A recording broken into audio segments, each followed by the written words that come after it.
Hey guys, it's Mario here, and in this video I decided to make a quick comparison between calisthenics and weight training. And I know this is a loaded topic, a lot of questions have been coming in on this. Every time I do a public speech or a live Q&A on Facebook or any other social media, I usually get asked, well, which one is better? Should I do calisthenics to look good, or should I build strength through weight training, or calisthenics is good for strength as well? Like, which one is overall better? And there's many different angles we can approach this. So in this one, I want to give a little bit of that pros and cons comparison and give you my own personal recommendation on which one should you do depending on your goal. So calisthenics, there's a lot of pros and cons, and I personally am a little bit biased toward weight training. I admit that, and you guys know that I've been engaging in weight training for most of my lifting career, quote unquote, for the last 60 years. I've been doing weight training, and I do calisthenics on the side, and I do travel a lot, and every time I end up in a city or in a location where I don't have a gym, where I don't have access to any equipment whatsoever,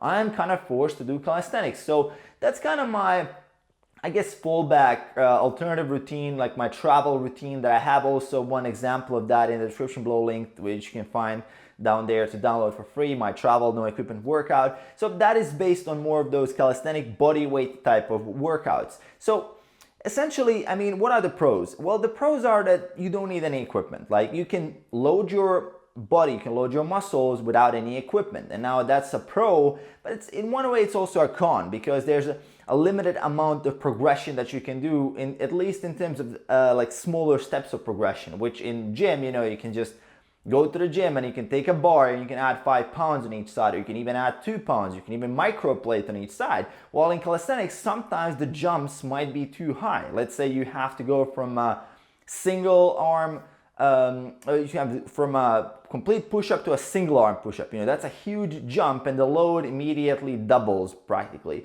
And I'm not saying that you can't manipulate some form of like angle where you can actually like progress between, but it's a lot harder, and you need to know a lot more about biomechanics and be a lot more creative with that. And that creativity is actually a pro. I would say that's a big pro of calisthenics, because it allows you to be more creative, more free with your movements, and you can play around with it more. But there comes the con as well. If you have a lot more freedom, you have a lot more creativity, a lot more paralysis will happen, which is like, oh, I don't know what to do.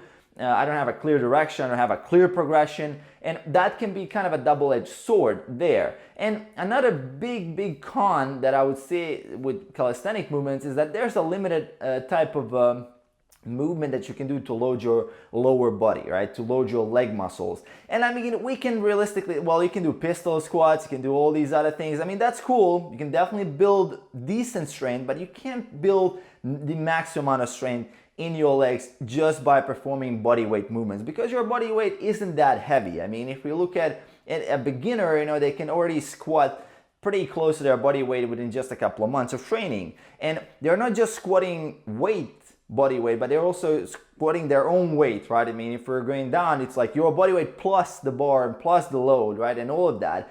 Well, calisthenics, at best, it's just your body weight. Maybe you hold a kettlebell or a plate or a couple of dumbbells in your hands while you're doing that pistol squat. And most people miss the pistol squat, not because the load is too heavy or they're not strong enough, but it's simply because they haven't mastered the technique. So it's more of a technique issue than the issue of lack of strength. And that's kind of a problem with calisthenics in general, is that progression, you're not really sure whether it's the result of technique or just missed the technique. Like there's a small window where you just have to make an adjustment, or you miss the rep, or is it just that you're lacking strength? So that lack of progression is one of the primary reasons why I kind of tend not to recommend calisthenics for beginners, because I think as a beginner, as someone who hasn't been training pretty much consistently or never in any form of sport, it's much better to be in a controlled environment where you have that clear progression. And in terms of gym, you can really micro load every single time you step in a gym, and that's a big advantage over calisthenics, because you can simply add load over time, and it's a controlled environment. It's always kind of the same, and that lack of creativity here is a good thing, because you have certain things you can focus on and you can really master those, because every mastery is really about specificity.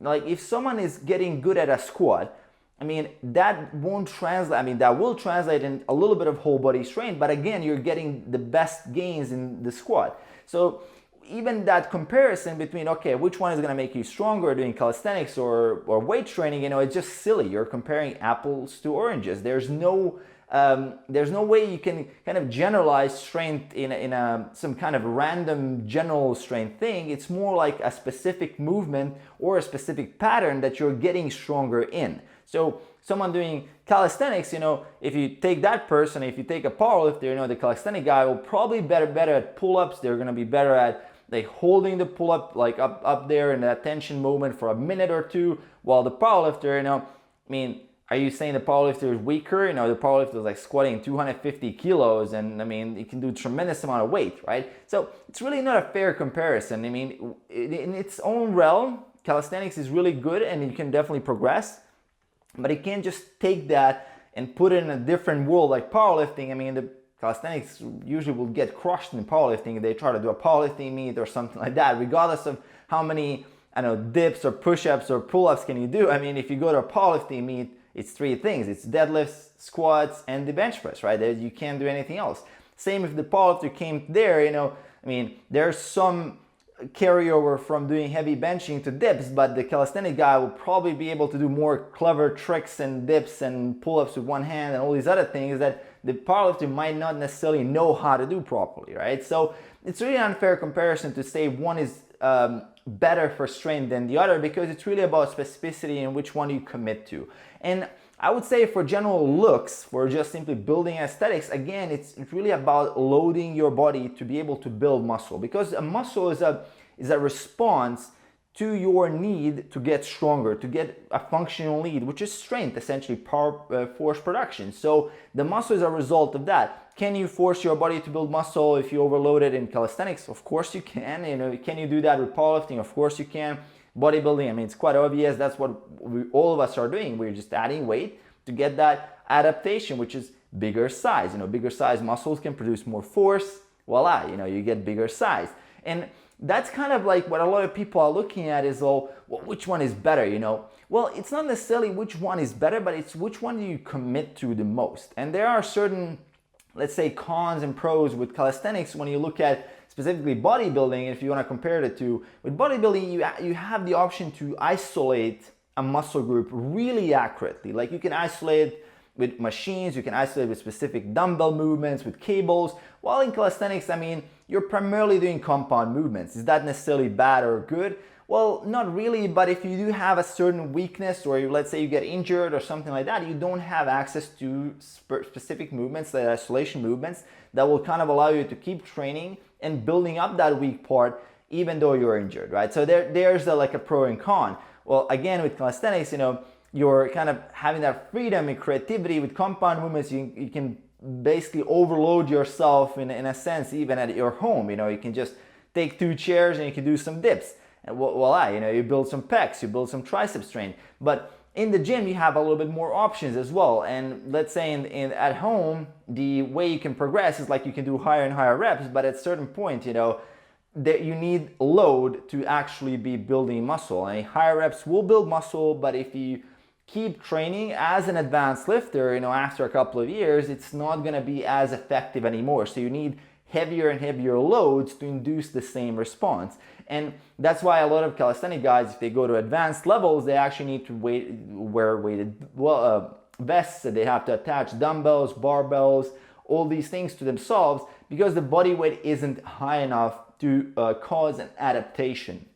So that's a big one there. And as I said, both or all 3 types of training are pretty awesome. Even powerlifting and bodybuilding have their own kind of differences, and there's a lot more variability in bodybuilding, a lot more focus on physique and building up the weaknesses. In calisthenics, it's more like kind of that freedom, joy, fun, let's have fun, let's build some strength, let's build some muscle, but it's not like very, very specific to a certain muscle group. As again, you're just basically building and you see what happens, and then at the end, you don't really know how your body will react. You might be, let's say your legs are completely underdeveloped after doing 3 years of calisthenics, even though you're doing pistol squats, you're doing sprints, you're doing like one leg jumps and stuff like that. Still you won't have as much development in legs on like an average Joe. If you just look at him, typically the leg musculature is lagging, especially that hip style movements like hip hinges where we do like stuff like deadlifts and heavy deadlifts, you know, that's a really awesome movement to build that core strength with glutes especially. So now, what are my recommendations? I mean, we can compare this all day long. What are my recommendations? So if you're a guy just starting out, you have no commitments whatsoever, so you haven't done any weights, you haven't done any calisthenics, and you're thinking, well, which one should I do? Well, I personally recommend you to invest at least about a year into gym training, into weight training. And why am I saying that? Well, for that first initial year, before you kind of get a sense for how your body is working, for how your body is responding to certain exercises, what are weak muscle groups, until you master nutrition and do all these things, it's better to be in a very controlled environment, at least in terms of your training. So it's better to have some form of specificity and build some general strength in those big lifts. Like you can get your squat from 0 to pretty decent in like 225 for 10 reps, or even higher like 265 or even 315 within a year without any problems. And that's a pretty straight line for a beginner. Like for a newbie just going into the gym and just progressively adding weight every single week, taking a deload every once in a while, and you will get to that weight. And then again, you have deadlifts, you have bench presses. I mean, you can do all these things, and it's a very controlled environment, very safe environment as well. And there's really like no excuse that you can say to yourself, well, I don't have this vest, or I don't have this freaking weather is bad, so I can't go to the park to do my calisthenics, or I'm at home, there's notifications, there's all these weird things. When you go to the gym, you know, it's an environment, it's a very specific type of environment where you're controlled, and there's a lot of like people around you that are doing the same thing. So you kind of immerse yourself, and when you're there, you're gonna get the job done. And for a whole year, if you do that properly, master the gym, master your nutrition, and then if you want to branch out into a specific quote-unquote discipline, let's say you want to master more bodybuilding, you want to focus more on that, or you want to go more into powerlifting now, or you want to go more into calisthenics, that would be an amazing time to do so. So it's kind of like college, you know, like the first year is a little bit more general, and then you choose which one you want to aim at more specifically, so which discipline you really want to get good at, and then eventually, I mean, you can easily switch between each one of them, you know, and you can also combine them. One could be the dominant one, and then you have a day of calisthenics, or you have a day of weightlifting, Olympic weightlifting routines, or you have a day of like 2 days of powerlifting, 2 days of bodybuilding. That's very common, the way some programs are structured. Even, I mean, I personally, I kind of go between powerlifting and bodybuilding myself, with leaning more on bodybuilding. So my suggestion is really go for a year, whole year, 12 months to the gym, master, number 1, consistency, number 2, get really strong in the main lifts, number 3, master your nutrition and your recovery, get to know your body really well, and then after the whole year, branch out, commit to something else if you really want to, and then you will have some base strength and you have a decent physique to work with. And with calisthenics, when you do try to perform certain movements, you will have the muscle strength and you will have some size to work with, because you will be limited in calisthenics if you just start from scratch. You know, you can just do push-ups, maybe like some assisted pistol squats, or maybe if you can't do a pull-up and you have to do chair pull-ups for a while. I mean, it's cool, that will definitely work, but it won't be as controlled and as clear of a progression as with weights. And for you guys that are looking to combine the two, I mean, it's quite easy to combine. You just have to commit to one and choose which one you want to commit to the most. So if it's 70% calisthenics, I mean, 3 out of 4 days in the gym of the week, or 3 out of 4 days in training, you want to make sure to do calisthenics. You pick specific movements you want to commit to, play around with that, and then have that one day, maybe you want to just hit the legs, you want to hit the squats and the deadlifts to make sure that the lower body is not lagging behind the upper body, because the upper body is pretty heavily involved in almost all calisthenic movements. So that would be kind of an interesting plan for you to try out. I mean, it's not as hard to really set that up. I think most people are making just excuses rather than just looking at it objectively. I mean, you can combine any form of training. As I said, 1 push-up is better than 0 push-ups, so there's really no excuse for you not to do any type of training, because knowing all these disciplines, in the end, what will allow you is not to make any excuse, because you know that you always have something to do. And if you're looking for a quick alternative travel workout plan that you're not sure what to do when you're traveling and you didn't have access to a gym, there's one in the description below which you can download for free. It's my travel workout that I personally use when I'm bouncing around, when I don't have access to a gym. Also, there's 2 other routines there for a beginner. If you're that beginner that I talked about, there's a routine in the description below you can download for free. You can just start using it right now. It's my beginner 5x5 routine for both aesthetics and strength. And also there's an intermediate advanced workout there for you guys who are, let's say, above a year of training. You want to really move to a structured, solid plan. There's my lean and strong guide, which you can also get for free. I mean, it's all in the description below for you guys to check out. Again, that's just my opinion. I just said my opinion there, how I would structure it if I was starting from scratch again. You know, that's something I would do, and that's my general recommendation for you guys just starting out. In general, if you're an intermediate guy, an advanced guy, you just wants to try out some calisthenics for a while, you know, to add a day to your training, you know, take it a little bit easier,